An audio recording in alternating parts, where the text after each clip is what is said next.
রেমিডেন্সের ক্ষেত্রে ফেনী বাংলাদেশের শীর্ষ বা দ্বিতীয় স্থানে আছে।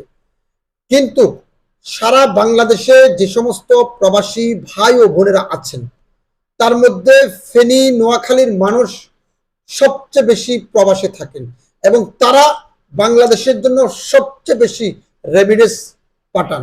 এবং সেই রেমিডেন্স যোদ্ধাদের আমরা যারা জনপ্রতিনিধি আছি তারা কখনো যথাযথ আন্তরিকভাবে তাদেরকে সম্মান এবং তাদের পরিবারের প্রতি শ্রদ্ধা এবং তাদেরকে আমরা যথাসময়ে যথামূল্যায়ন করতে আমরা জনপ্রতিনিধিতা ব্যর্থ হয়েছি। যদি কখনো ফেনীর মতন একটি জায়গায় আমি কখনো দায়িত্বশীল ভূমিকা পালন করি, কথা দিচ্ছি সেটি বলবো না, তবে বাংলাদেশের সকল প্রবাসীদেরকে নিয়ে আমি আমাদের একটা সেল গঠন করব। সেলের মাধ্যমে প্রবাসীরা আমার জায়গা থেকে আমার ফেনীর প্রবাসী যারা আছেন তাদের দুঃখ কষ্ট সুখগুলো আমি চেষ্টা করব ভাগাভাগি করে নিতে। কারণ এই প্রবাসীরা আপনার কাছে কোনোদিন অর্থ চায় না, বরং আমাদের রাজনীতিবিদের কাছে তারা অর্থ প্রদান করে সহযোগিতা করে।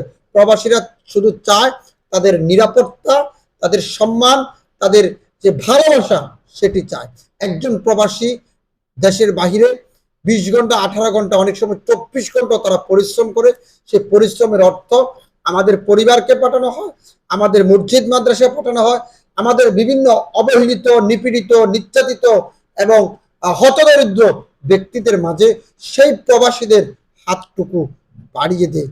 আর সেই প্রবাসীদেরকে আমাদের বাংলাদেশের কোন সরকার আজ অদ্যাবধি সম্মান সূচক কিছু করতে পারে না। যাহা করেছে সবই মাত্র লোভ দেখানো এবং সরকারের কোষাগারে থাকা সেই রাষ্ট্রের টাকাগুলো লোপাট করার জন্য ওই প্রবাসীদের নাম ব্যবহার করছে।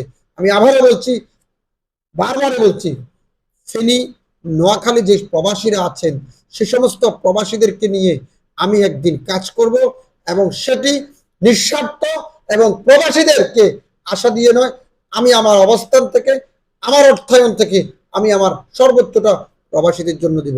আল্লাহ হাফেজ, ভালো থাকুন প্রবাসী ভাইরা। সেলো।